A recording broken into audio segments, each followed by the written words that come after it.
बच्चों, मैं अभय और आप देख रहे हैं अभय क्लासेस। इस वीडियो में हम बात करने वाले हैं विज्ञान कक्षा 10 धातु और अधातु चैप्टर है हमारा। 3 अध्याय चल रहा है अभी। हमने अध्याय 3 धातु और अधातु बताया और पार्ट एक में आप देखना और उसमें बता अम्लराज कोरेजिया अयस्क खनिज ये सारा चीज बताए हैं और उपधातु भी बताए हैं, तो आप उसे जरूर देख लेना। और अब है हमारे पास, आज बताएंगे, इस वीडियो में बताएंगे भार्जन किसे कहते हैं।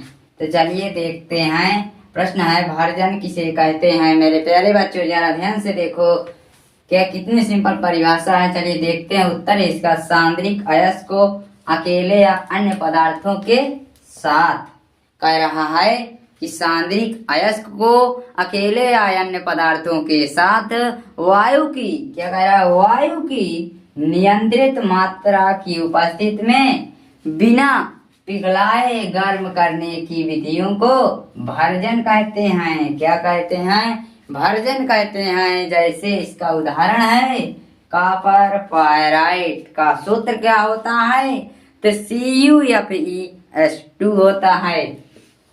क्या होता है? CuFeS2 होता है। तो यहाँ तक समझ में आ गया होगा। चलिए अगला क्वेश्चन है, देखते हैं। प्रश्न है दूसरा, धातु और अधातुओं के भौतिक गुण। क्या है? धातु और अधातुओं के भौतिक गुण। तो क्या है? चलिए धातुओं के भौतिक गुण, धातुओं के भौतिक गुण देखते हैं। क्या है कि शुद्ध, नंबर 1, शुद्ध अवस्था में धातुओं में चमक होती है। कह रहे हैं जो शुद्ध धातुएं होती हैं उसमें चमक होती है, चमक होती है, चमक होती है। दूसरा है कि धातुएं सामान्यतया कठोर होती हैं। क्या होती हैं बच्चों? धातुएं सामान्यतया कठोर होती हैं। तीसरा है धातुओं में धात्विक ध्वनि उत्पन्न होती है, अर्थात ठोस सतह से टकराने पर ध्वनि उत्पन्न होती है, अर्थात ठोस सतह से टकराने पर ध्वनि उत्पन्न होती है। बात करने वाले हैं बच्चों धातुओं के, क्या, धातुओं के, अधातुओं के, क्या, सॉरी बच्चों, अधातुओं के भौतिक गुण। क्या है? अधातुओं के भौतिक गुण। चलिए देखते हैं। नंबर 1 है आयोडीन को छोड़कर धातुओं में चमक नहीं होती। क्या नहीं होती? चमक नहीं होती है। तो आयोडीन को छोड़कर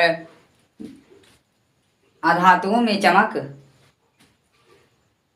नहीं होती है। ठीक है, आयोडीन में होती है क्योंकि वह भी अधातु है और इसके बाद जितनी भी अधातुएं होती है उसमें नहीं होती है। यहाँ तक क्लियर हो गया होगा। दूसरा है अधातुएं मुलायम तथा भंगुर होती हैं। क्या होती हैं? अधातुएं मुलायम तथा भंगुर होती हैं। ये ना तो आघातवर्धनीय होती हैं, ये ना तो आघातवर्धनीय होती हैं। यहाँ तक समझ में आ गया होगा। अगला है, तीसरा है अधातुएं कमरे के ताप पर ठोस, द्रव अवस्था अथवा गैस हो सकती हैं। कह रहे हैं जो धातु अधातुएं होती हैं वो कमरे के ताप पर ठोस, द्रव, गैस अवस्था में हो सकती हैं। अगला प्रश्न है हमारे पास कि संक्षारण, क्या, संक्षारण किसे कहते हैं। क्या है कि संक्षारण किसे कहते हैं। तो उत्तर है इसका नम वायु के संपर्क में आने पर धातु की सतह का क्षरण संक्षारण कहलाता है। क्या कहलाता है? संक्षारण कहलाता है। जैसे लोहे पर जंग लगना। क्या? लोहे पर जंग लगना। दूसरा है तांबा पर हरी परत का निर्माण होना। जो तांबा होता है Cu इसका सूत्र होता है। ठीक है, तो निर्माण होना। अब क्या है, एक क्वेश्चन इसमें और बन रहा है, पूछा जा सकता है कि संक्षारण से सुरक्षा कि कैसे करेंगे संक्षारण से बचाने के लिए क्या करेंगे। तो हम करेंगे पेंट करके करेंगे। जैसे दरवाजा होते हैं उसमें पेंट करते हैं, उसमें संक्षारण नहीं होता है, तो ऐसे समझ लीजिए, ठीक है। और पेंट करते हैं, प्राइमर भी पोत देते हैं। दूसरा है जिंक की परत चढ़ाकर, जो जिंक होती है उसकी परत चढ़ाकर उसकी सुरक्षा की जाती है। और तीसरा है एसद लेपन। क्या है एसद लेपन, क्या है। अगला है हमारे पास, क्या है मेरे बच्चों, अगला है हमारे पास सक्रियता। प्रश्न है सक्रियता श्रेणी किसे कहते हैं। क्या है सक्रियता श्रेणी किसे कहते हैं। उत्तर है इसका अवक्रियाशीलता के आधार पर अवरोही क्रम, क्या अवरोही क्रम में व्यवस्थित सामान्य धातुओं की सूची को, में व्यवस्थित सामान्य धातुओं की सूची को सक्रियता श्रेणी कहते हैं। क्या कहते हैं, सक्रियता श्रेणी कहते हैं। जैसे उदाहरण है इसका जो आप देख रहे हैं कि यानी A C A M G A L Z N F E S N P V, ये ऊपर है और ये नीचे का है, इसके नीचे का, ठीक है। तो कह रहे हैं उदाहरण है कि हाइड्रोजन की अपेक्षा अधिक क्रियाशील, कह रहे हैं हाइड्रोजन की अपेक्षा अधिक क्रियाशील तत्व जितने होते हैं वह हाइड्रोजन से ऊपर होते हैं। जो हाइड्रोजन से की अपेक्षा कम क्रियाशील तत्व होते, जो हाइड्रोजन के नीचे होते हैं वह हाइड्रोजन से कम क्रियाशील तत्व होते हैं, और जो ऊपर होते हैं वह अधिक क्रियाशील तत्व होते हैं। आपको समझ में आ गया होगा। चलिए अगला है हमारे पास धातु और अधातु बताने वाले हैं। क्या है धातु और अधातु। चलिए देखिए धातु और अधातु में अंतर। तो एक तरफ धातु है, एक तरफ अधातु, ठीक है। तो नंबर 1 है धातुओं में धात्विक चमक पाई जाती है। क्या होती है, धातुओं में धात्विक चमक पाई जाती है और अधातुओं में कोई चमक नहीं होती है। क्या होती है, अधातुओं में कोई चमक नहीं होती है। दूसरा है धातुएं, क्या धातुएं प्रायः ठोस होती हैं। किसको छोड़कर, पारा को छोड़कर जितनी भी धातुएं होती हैं वह ठोस होती हैं। आपको पता होना चाहिए, ठीक है। अब अधातु की तरफ, अधातु ठोस द्रव व गैस तीनों अवस्थाओं में पाई जाती हैं। क्या अधातुएं जो होती हैं वो ठोस द्रव गैस तीनों अवस्थाओं में पाई जाती हैं, ठीक है। यहाँ तक समझ में आ गया। तीसरा है धातुएं अम्ल के साथ क्रिया करके हाइड्रोजन गैस मुक्त करती हैं। कह रहा है क्वेश्चन कि धातुएं अम्ल के साथ क्रिया करके हाइड्रोजन गैस मुक्त करती हैं। और इसी प्रकार क्या है अधातु की तरफ देखें तो अधातुएं अम्ल के साथ क्रिया करके हाइड्रोजन गैस मुक्त नहीं करती हैं। केवल नहीं का अंतर आ रहा है। कितना सिंपल है। तो चलिए चौथा है धातुएं आघातवर्धनीय होती हैं। क्या होती हैं, धातुएं आघातवर्धनीय होती हैं। जबकि धातुएं आघातवर्धनीय होती हैं जबकि अधातुएं आघातवर्धनीय नहीं होती हैं। क्या नहीं होती हैं, इसमें होती हैं, धातु में होती हैं, इसमें नहीं होती हैं। पांचवा है कि ये क्या धातु, ये मतलब क्या विद्युत धातु विद्युत ऊष्मा के कुचालक होते हैं। जो धातु होती है वो विद्युत ऊष्मा की सुचालक होती, क्या होती है मेरे बच्चों, सुचालक होती है। और पांचवा है अधातुएं विद्युत ऊष्मा के कुचालक होती है। क्या होते हैं, कुचालक होती है। यहाँ तक समझ में आ गया होगा। अभी हम बताएंगे धातुओं के भौतिक गुण बता दिए हैं और धातुओं के रासायनिक गुण और अधातुओं के रासायनिक गुण बताएंगे। अगला है हमारे पास धातुओं के प्रमुख रासायनिक गुण। क्या है बच्चों, धातुओं के प्रमुख रासायनिक गुण।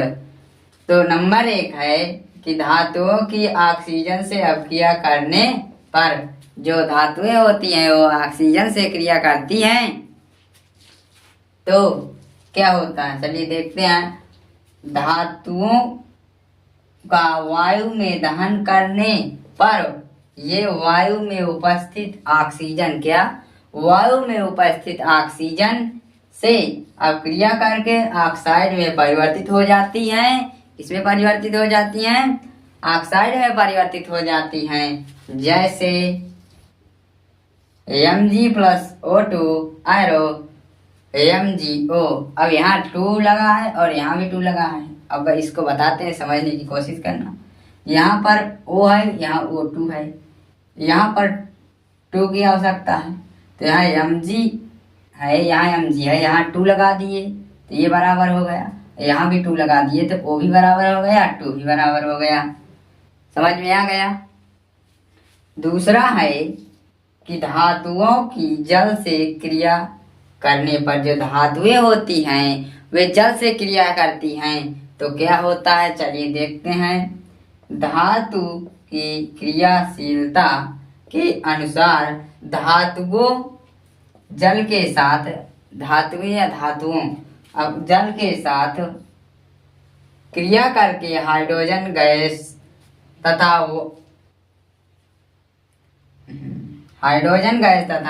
धातु ऑक्साइड निर्मित करती हैं। क्या करती हैं, धातु ऑक्साइड निर्मित करती हैं। जैसे Ca+H2O CaOH का होल ट्वाइस प्लस H2। ठीक, यहाँ 2 लगाएंगे तब संतुलित होगा। क्या कि यहाँ पर होल ट्वाइस है इसलिए यहाँ पर 2 लगेगा। ठीक है, समझ में आया। यहाँ है Fe+H2SO आयरो Fe3O4 प्लस H2 बनेगा। तो यहाँ पर Fe3O4 है।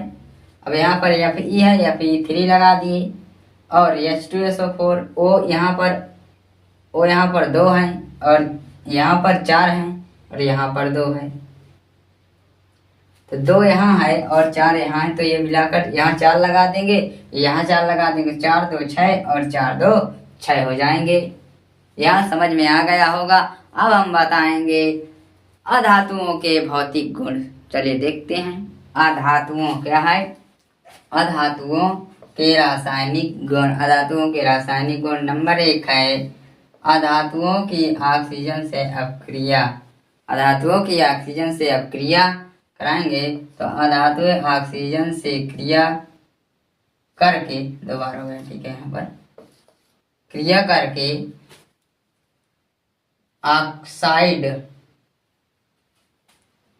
ऑक्साइड निर्मित करती हैं। क्या करती हैं, ऑक्साइड निर्मित करती हैं। जैसे C+O2 CO2 क्या बना, कार्बन डाइऑक्साइड बना तो ऑक्साइड निर्मित करती हैं। ठीक है, यहाँ तक समझ में आ गया होगा। दूसरा है अधातुओं की हाइड्रोजन से अभिक्रिया। क्या है, अधातुओं की हाइड्रोजन से अभिक्रिया। ठीक है, तो अधातुएं की हाइड्रोजन से अभिक्रिया करने हाइड्राइड निर्मित करती हैं। जैसे इसका क्या है, जैसे